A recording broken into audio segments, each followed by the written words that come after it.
Não adianta ser pobre e coitado diante de Deus.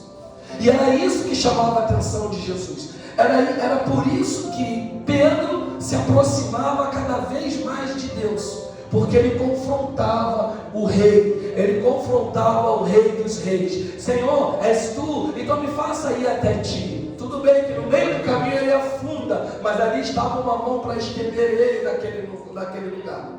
Isso significa que quando você falar para Jesus: Senhor, eu vou até ti, se algo acontecer no caminho, na caminhada, não se preocupe, porque Ele está presente de você. Ele já tem uma mão estendida para te levantar no momento que você fraquejar, no momento que você cair. Amém? Amém. E aí a Bíblia diz que ele golpeou, cortou-lhe a orelha. Pedrão, esse cara era muito bom. Então Jesus lhe disse: guarda a espada, Pedro. Já tomou outra, Pedrão. Já tinha tomado antes. Quando Pedro não aceita: não, Senhor, nada disso. Você não vai sofrer pela gente, não. Jesus fala o que para Pedro? Que na verdade não era bem para Pedro. Satanás, não vem não. Pode sair daí. Mas Pedro sempre levava.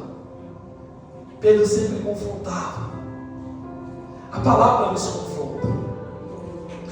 E aí ele disse assim: guarda a espada, pois todos os que lançaram a mão da espada, a espada perecerão. Pedro, guarda a tua espada, porque o que é deles já está guardado. Eu sou inocente, Pedro, eu sei disso, mas vocês são culpados. Pedro, deixa que eu resolva essa situação, porque o Pai está no controle. Pedro, deixa que eu resolva tudo isso, porque o meu Pai me enviou para que eu pudesse salvar vocês, para que eu pudesse restaurar aquilo que foi perdido no primeiro homem, para que eu pudesse curar vocês, para que eu pudesse escrever o nome de vocês no livro do Cordeiro. Pedro, não mete a mão, guarda, deixa eles fazerem conforme eles estão pensando, deixa eles fazerem conforme o sentimento deles. Guarda a espada, Pedro. E aqui a gente começa a aprender a discernir o propósito de Deus, que está dentro do caráter de Jesus Cristo. Sabe? Jesus aqui dentro desse texto, ele nos ensina uma das frases mais importantes das boas aventuranças. Quando a gente abre a Bíblia em Mateus capítulo 5, a gente vê ali uma lista que Mateus escreve: bem-aventurados, bem-aventurados, bem-aventurados humildes, bem-aventurados aqueles que choram, bem-aventurados aqueles que se calam. Mas existe algo nas bem-aventuranças que Jesus, através desse texto, ensina para nós, que é bem-aventurados os limpos de coração, porque esses sim verão a Deus. Sabe o que está faltando em nós? É pedir para que Deus arranque o coração que está em nós nessa noite e coloque um coração de carne. É pedir a Deus que arranque o coração de pedra, que venha transformar o nosso coração, porque o Senhor Jesus nos ensina: os maiores bem-aventurados são aqueles que são limpos de coração, porque eles sim verão a Deus. Aleluia.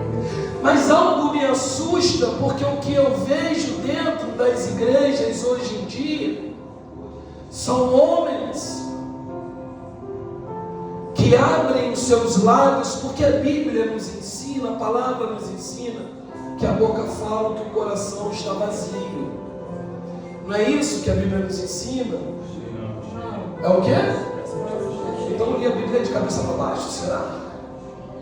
Que a boca fala o que está no coração.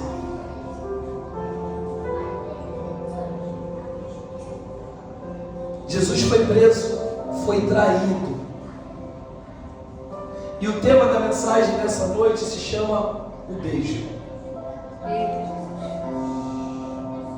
Ele foi traído, mas Jesus foi incapaz de tentar se defender. Jesus foi incapaz, aleluia, isso é muito forte, de chegar para Judas e falar: você é um traidor. Mas ao invés disso, Jesus fala: para que isso, meu amigo? É Deus. Porém, o homem, por estar com o coração tão contaminado, não entender o propósito e o discernimento do reino de Deus, age como Pedro. Desembanha a espada e o primeiro que vê na frente, ele atravessa a espada, sem querer compreender os desígnios dos céus. E as nossas espadas hoje, naquela época, estavam na cintura de Pedro, mas as nossas espadas hoje estão dentro de nós, no nosso coração. Bem-aventurados são aqueles que têm o coração limpo, porque eles estarão perto do meu Pai. Bem-aventurado, guarda essa palavra. Desde o mês passado que Deus vem falando comigo nessa palavra. A última Santa Ceia era para a gente ter trazido essa mensagem. Eu falei: não, Senhor, eu quero algo diferente. E às vezes a gente teima em trazer algo que a gente acha que vai ser bom. E dessa vez não teve como escapar. A reação natural do homem é argumentar, é se defender, é defender o nosso território, o nosso patrimônio, o nosso nome. Mas a gente nunca pensa em defender o reino dos céus, o reino de Deus. Porque quando eu digo que a espada está no nosso coração, quando a gente desembanha a espada, ela sai do nosso coração e vai para a boca, que é onde está a nossa bendita língua. E aí é onde nós começamos a o quê? A criticar, a empurrar o irmão a precipício, em um precipício, a julgar e fazer aquilo que Deus nos proíbe: condenar. Porque se Jesus é o nosso advogado, o Senhor Deus é o juiz de toda a causa. E o único que tem poder de condenar é Deus, e não é o homem. Só que Jesus, ele vira para aquele amigo, para aquele homem, na mesma noite, e fala: aqui existe um que vai me trair. Mas mesmo assim, ele não o tira da sua mesa. Mesmo assim, presbítero, aquele traidor não sai da mesa, porque ele sabe que o único lugar para se estar é na mesa do Senhor Jesus. Amém. Porque o único lugar que há de ter vinho, pão, alimento e palavra é na mesa do pão, é na mesa da ceia, é na mesa de Jesus. Mas Jesus sabia do coração daquele homem. Existem pessoas nos dias de hoje que agora a gente tem uns critérios bíblicos estranhos, umas teologias que confundem a minha cabeça, que diz que hoje nós não vivemos no tempo da lei, nós vivemos no tempo da graça, e na graça nós podemos fazer tudo. Porque vivemos na graça, porque Jesus, Ele já morreu por nós. Então podemos fazer tudo. Mas aí Jesus vem e fala assim, em um determinado momento: filho, a lei, a condenação da lei era quando a pessoa cometia o ato. Dentro da minha graça é quando a pessoa pensa em fazer. Ou seja, o pecado naquela época era através do ato. O pecado nos dias de hoje é através dos pensamentos. Então aquilo que gera dentro de você vai te dizer o que você é capaz de fazer e quem realmente você é. É, Deus. Talvez tenha pessoas aqui que já se sentaram na mesa, já chamaram pessoas até de amigo, mas na primeira oportunidade essa pessoa traiu ela, essa pessoa julgou, essa pessoa criticou, essa pessoa abandonou. Porque a Bíblia diz que quando Jesus é preso, todos os discípulos fogem, todos. Segundo a Escritura, não ficou um para contar a história, mas Jesus estava rodeado de amigos. Jesus amou a todos, mas no final terminou sozinho, porque até o Pai lhe abandonou na cruz. Teltelestai, Pai, eles estão livres. Pai, está consolado. Mas ainda no momento de agonia, o único que poderia estar do seu lado, o seu grande amigo, fala: filho, eu não posso estar do seu lado mais. Olha só, preste atenção, porque isso é muito forte.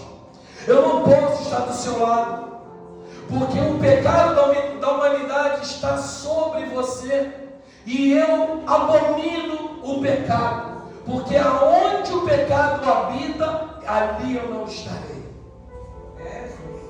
Eu creio que quando Jesus subiu ao céu, o Pai chegou para ele e falou: vem, meu filho, porque você completou a boa obra. Aleluia! Vem, Glória meu a filho, Deus! porque não teve Judas, Aleluia! não teve irmão de igreja, não teve Pedro, não teve João, não teve Pilatos, que fizesse você parar a boa obra que eu comecei naquele lugar. Aleluia! Glória a Deus!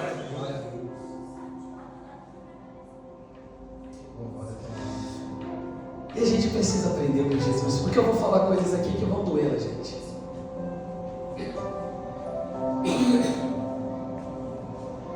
Quem me conhece aqui há pouco mais de 10 anos, 5 anos, conhece a minha história. Conhece o que eu já vivi, mas conhece meu temperamento de pedrão. De que, irmão, eu não vou levar para casa. E a gente sempre se esbarra naquilo que Moisés fazia, né? Espada nele. Não que eu matasse alguém, por favor, gente. Mas Moisés agia com a justiça e Jesus agiu com amor. E de algum tempo para cá, a minha oração para Deus foi: Senhor, começa a transformar meu coração, porque eu preciso ser reconhecido. Se um dia eu for reconhecido, não pelo que eu fiz, mas pelo que eu sou. Eu preciso deixar um legado para os meus filhos. Eu preciso, quando eu for ter um encontro contigo, que os meus filhos falem assim: o meu pai foi o meu herói. Não porque eu utilizava força, mas porque justamente eu aprendi a andar na linha, no caminho que Jesus traçou para a minha vida.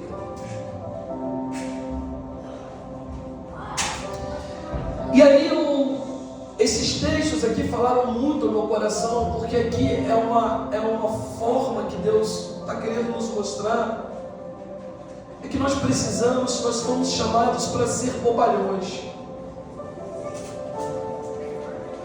É verdade. A igreja não é lugar para bravo, é lugar para os humildes de coração. A igreja de Cristo é lugar para os bobos. Não é bobo de bobeira, mas é o bobo que apanha, mas continua amando. É o bobo que é criticado, mas continua amando. É o bobo que é julgado, mas continua amando. É o bobo que é condenado pelo homem, mas continua amando.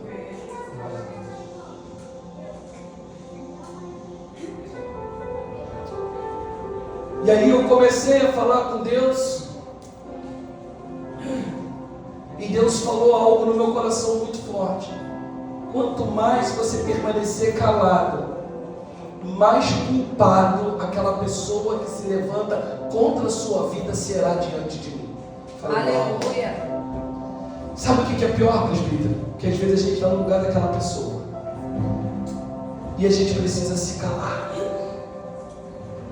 E eu falei, Senhor, mas como que essa pessoa ela está sendo mais condenada do que ela deveria, condenada a pagar um preço, desde no princípio que ela começa a falar de mim, a me criticar, a me bater, sabe, a fazer várias coisas. E o Senhor Jesus falou no meu coração, preste atenção, Judas teve tudo de mim. Judas conheceu a palavra. Judas conheceu quem eu era. Judas viu tudo que eu fiz. Judas se aproximou da luz. Ele se aproximou tanto de Deus através de mim, que agora ele não tem mais justificativa para o que ele fez. Eu falei, uau, olha que problema, Leandro, que a gente arrumou. Olha que problema. Sabe o que eu entendo? Que quanto mais próximo você se aproxima de Jesus, menor você vai ter justificativa diante do Pai.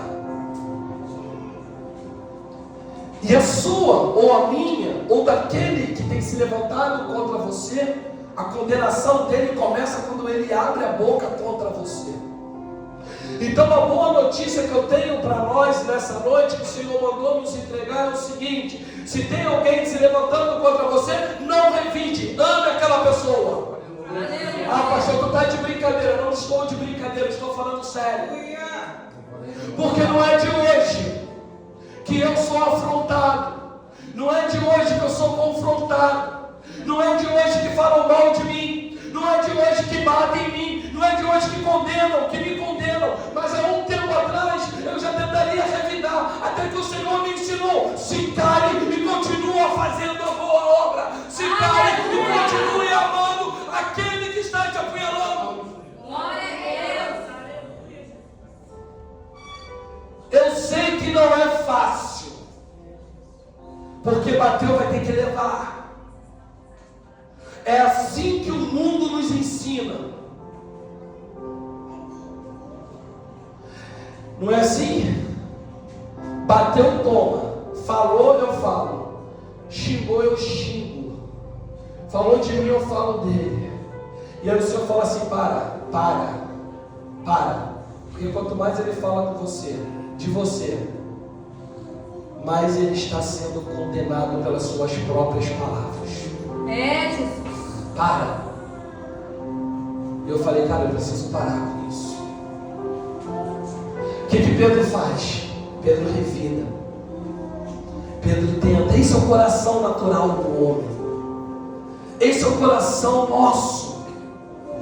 Só que a gente precisa aprender que é melhor ser um bobalhão gospel. da presença de Deus do que ser um espertalhão gospel sem a presença dele. E isso tem afastado. Isso tem afastado pessoas da presença de Deus. Eu lembro muito bem que quando a gente pega Sansão, Saul e alguns outros na Bíblia, a gente percebe que eles pensavam que Deus estava com eles, quando eles já estavam sozinhos há muito tempo, por causa dos seus atos, as suas atitudes e as suas crueldades. Então, irmão, 2 conselhos que eu quero te dar nessa noite. O primeiro, se você estiver falando mal de alguém, pare de falar em nome de Jesus e comece a orar pelaquela pessoa, comece a amar aquela pessoa, porque o nosso advogado é Jesus, e quem nos condena ou não é Deus, que é o nosso único juiz. Aleluia. A segunda proposta que eu tenho para você: vocês estão falando mal de você, pare de minimizar, começa a orar por ela, começa a falar: Senhor, transforma, Senhor, começa a mostrar. Sabe por quê? Porque uma árvore, a gente vai falar sobre isso, ela não é condenada por Jesus pelo que ela é, mas pelos frutos dela. Tem muita gente que prega que a árvore, ela é, quando Jesus manda secar a árvore, que ele diz o seguinte: essa árvore que der maus frutos eu vou cortar e vou lançar ao fogo, está falando da árvore. Não, Jesus não está falando da árvore, Jesus está falando dos frutos. Porque a árvore pode ser feiosa, a árvore pode ser estranha, ela pode ser danica, ela pode ser grande, mas o que vale para Jesus não é o tamanho e nem a especificação da árvore, mas é o fruto que ela está dando. Aleluia. E às vezes a gente critica, a gente fala, a gente aponta, a gente julga, mas a gente não olha para o fruto daquela árvore. E aí a gente vê uma árvore muito bonita, toda frondosa, que não consegue dar frutos. É mais ou menos por aí que a gente caminha. Jesus vira para Pedro e fala: deixa como está, Pedro, porque esse é o propósito do reino. Sabe o que eu começo a aprender com isso tudo aqui? Que quanto mais Judas empurrava Jesus para ser condenado, para ser preso, ele não percebia que ele estava empurrando Jesus para mais próximo de quê? De quê? Do propósito de Deus. Sabe o que significa? Quanto mais falam de você, quanto mais te criticam, quanto mais te batem, quanto mais te empurram, mais te aproximam de Deus. Aleluia. Você pode aplaudir o nome do Senhor Jesus?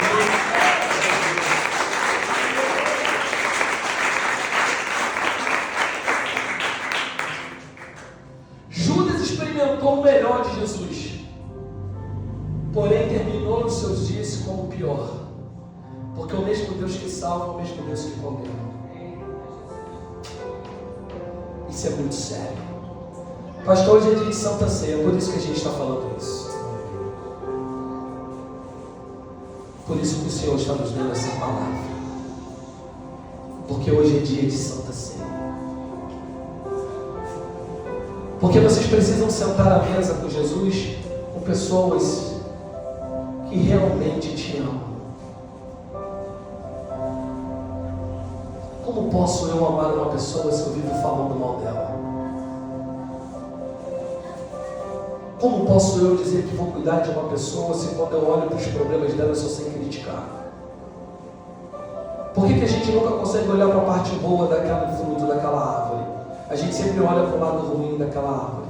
Por que a gente não olha para o fruto que aquela árvore está dando, mas a gente olha para o tamanho daquela árvore? A árvore é muito danica, não presta. A árvore é muito grande, não presta. Essa árvore está muito velha, desse fruto, aqui não vai sair mais nada. Mas por quê? Quem te disse que uma árvore velha não pode dar bons frutos? Quem te disse que uma árvore pequena não pode dar bons frutos? Quem te disse que uma árvore toda estranha não pode dar bons frutos?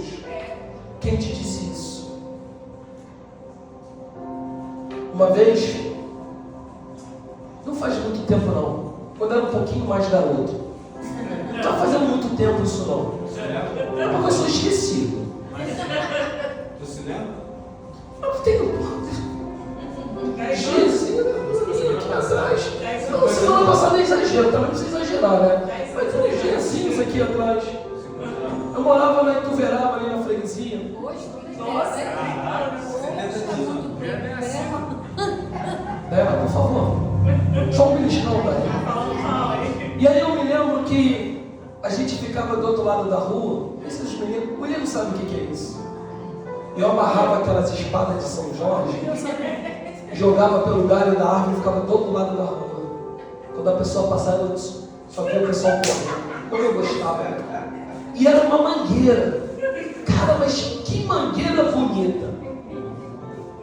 Ela dava umas mangas assim bonitas. A gente tirava a parte da noite, que a rua ficava menos movimentada, e vamos tacar pedra nessa mangueira para derrubar essas frutas. Mangueira linda, forte, robusta, e taca de pedra. A gente pegava os galhos de árvores assim, ó, rodava eles iam rodando um bumerangue assim, tirava. Aí sentava na beira da calçada para comer. Aquela manga bonita. Quando a gente abria, a manga estava toda estragada. Jesus nunca mandaria amaldiçoar ou cortar uma árvore pela árvore, mas sim pelo fruto, porque o fruto não presta.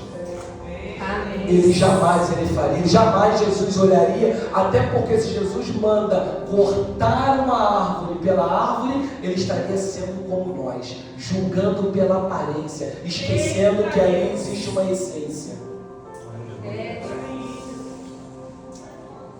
Deus. Esse texto nos ensina que as 30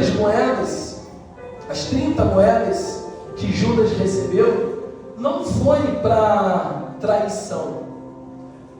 Num contexto a gente entende que é uma traição, mas foi para informação. Sabia disso?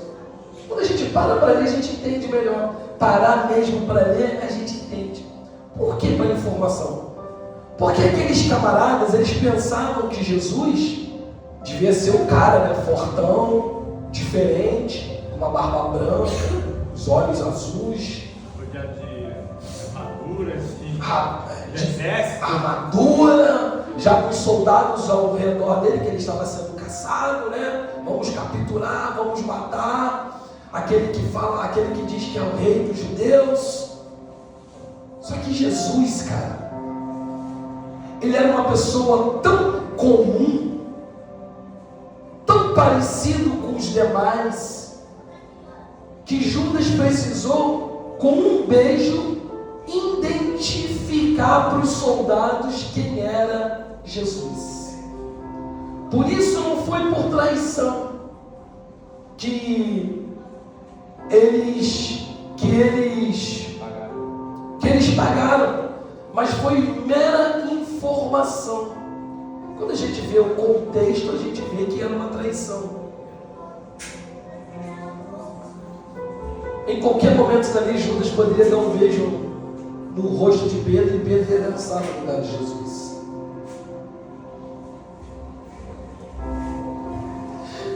E aí nós aprendemos que é triste que a gente vai falar, mas o traidor nunca vem da rua, ele sempre vem da mesa. O traidor comeu com Jesus, bebeu com Jesus, cantou com Jesus, louvou com Jesus, mas foi o que traiu Jesus.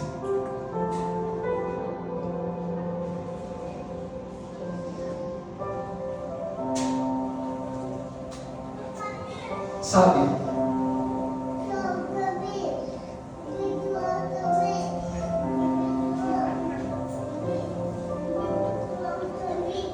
Nós acabamos de aprender aqui que as 30 moedas foi por informação, porque Jesus era uma pessoa comum, era uma pessoa como todos. E aí eu te faço uma pergunta, e essa pergunta eu gostaria que você olhasse para o seu irmão e perguntasse para ele. Fala para ele assim: irmão ou irmã, irmão, o que você tem diferente de mim?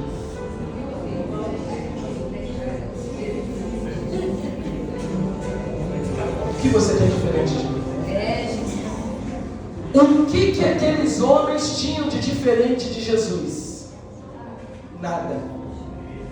Eram todos parecidos. Mas a diferença de Jesus não estava na sua aparência, na sua beleza.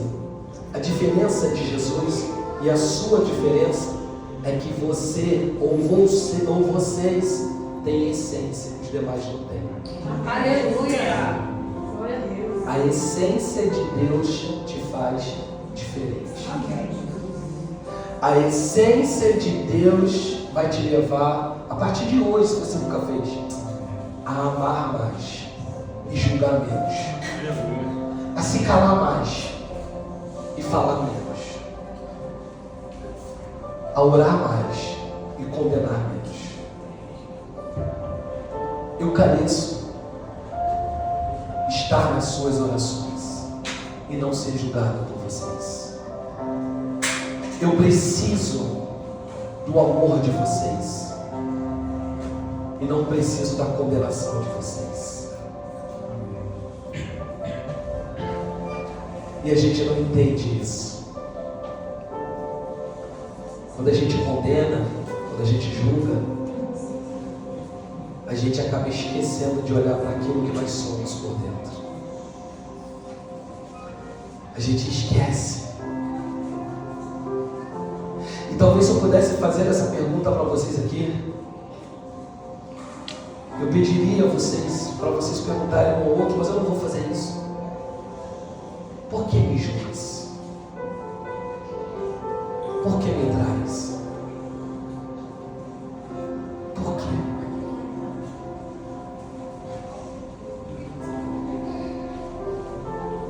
Por que fala mal?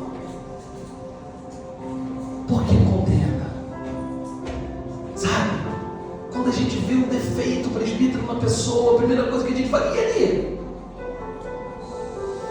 E aquele camarada ali, ele não tem mais unção. Ele não tem mais. O que ele prega, o que ele fala, não chega mais ao céu. Só que as pessoas esquecem que o que a gente prega não vai para o céu. O que a gente prega vem do céu. E é por isso que vem do céu. Porque Jesus olha de uma maneira, de uma forma diferente. Nós olhamos de baixo para cima. Ele olha de cima para baixo. A unção não é do homem para o céu, mas é do céu para o homem. Aleluia. Glória a Deus.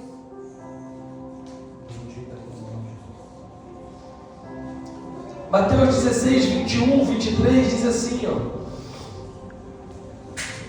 Desde esse tempo, começou Jesus a mostrar aos seus discípulos que lhe era necessário seguir para Jerusalém, porque ele ia sofrer por muitas coisas dos principais sacerdotes, dos escribas, queria ser morto e ressuscitado ao terceiro dia. Pedro chamou Jesus à parte, levou Jesus para um cantinho e falou: Jesus, quero ter uma resenha com você agora, é só eu e você. Olha que diferença. Pedro errou, porque Pedro tentou corrigir Jesus, mas Pedro errou menos, porque Pedro foi até Jesus e não foi até os discípulos falar mal de Jesus. O que você faria? O que você faria?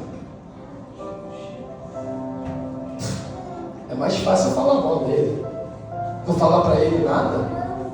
É por isso que Pedro, ele chama a minha atenção. E a Bíblia diz o seguinte: começou a reprovar, dizendo a Jesus. Olha só, Pedro chamando a atenção de Jesus. É o que eu falo, é o embate, é o confronto. Isso é muito legal. E diz assim: Jesus, tem compaixão de ti, cara. Tu tem medo não? Como é que tu me fala que você vai morrer, vai sofrer? Tudo bem que Pedro era meio carnal, né? Mas a gente também às vezes anda assim, na carnalidade. Senhor, Pedro estava cuidando de Jesus, por mais que fosse uma carnalidade. Isso de modo algum vai te acontecer. Olha só, aquela história da gente revidar o que a gente recebe. Mas Jesus, voltando-se, disse a Pedro: arreda, Satanás, tu és para mim pedra de tropeço, porque não cogitas das coisas de Deus, e sim dos homens. Sabe o que é mais interessante nisso tudo? É que aquele que era amigo de Jesus, Jesus chama de Satanás. E aquele que não era amigo de Jesus, Jesus chama de quê? Amigo. Porque o amigo estava impedindo o propósito. Porém, o inimigo estava empurrando Jesus para o propósito do céu. Sabe o que acontece? Quanto mais te batem, quanto mais falarem de você, quanto mais te xingarem, quanto mais fizerem contra a tua vida, quanto mais te julgarem, quanto mais te condenarem, para mais perto de Deus você vai estar, quanto mais próximo do propósito de Deus você vai estar, mais próximo dos céus você vai estar. Deixa te bater, deixa falar de você, continua amando, porque quanto mais te baterem, mais próximo do propósito de Deus você vai estar. Aleluia! Glória a Deus. Enquanto o amigo tenta impedir o propósito, aquele que diz ser teu amigo, que não é teu amigo, ele vai te empurrar para o propósito do céu.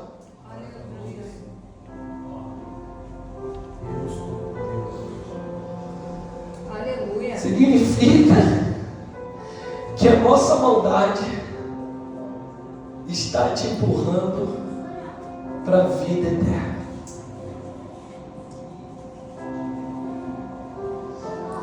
Já estamos terminando o Ministério de Louvor. Se quiser se colocar lá as suas posições.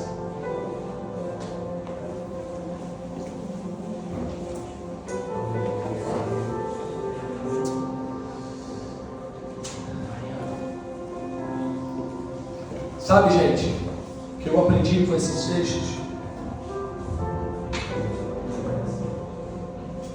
é que quanto mais te empurrarem para baixo, quanto mais te criticarem, te julgarem, muito mais, sem perceber, estão gerando Cristo na sua vida. Aleluia. Sabe por quê? Porque Cristo amou. E quando fizerem algo contra você, você vai amar. Você vai se aproximar. Quando falarem de você, você vai, sabe? Fulano, você está sabendo que fulano falou de você?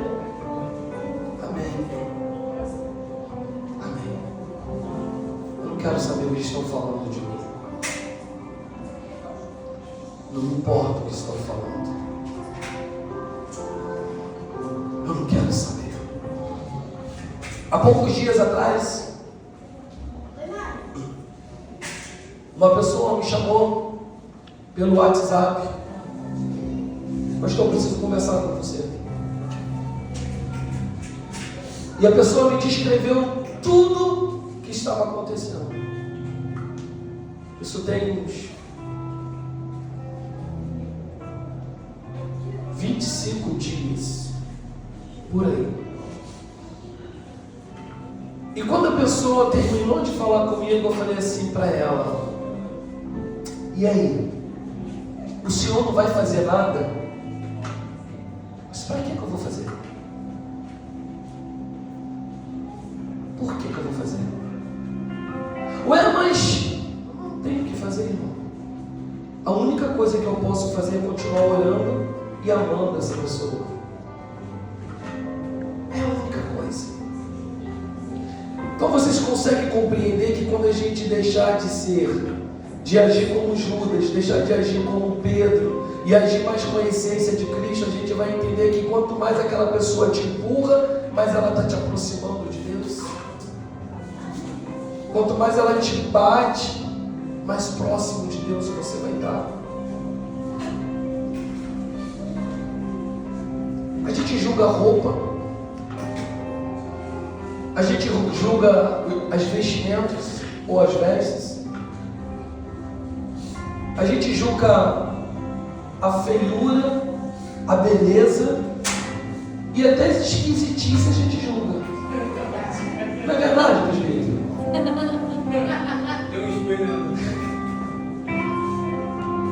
A gente julga.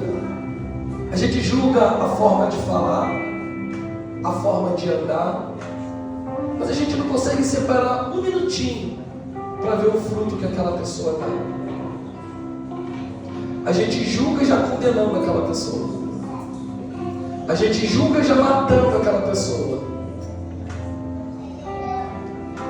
Então, meu irmão, para finalizar, se você está sendo criticado, agradeça. Se você está sendo condenado pelo homem, glorifique a Deus. Porque aquilo que parece ser para a morte é para a sua vida. Aquilo que parece ser para a sua destruição é para o seu crescimento. Não se importem com aquilo que falam de você. Pare de se preocupar com o homem e se preocupe mais com Deus. Não importa o que pensem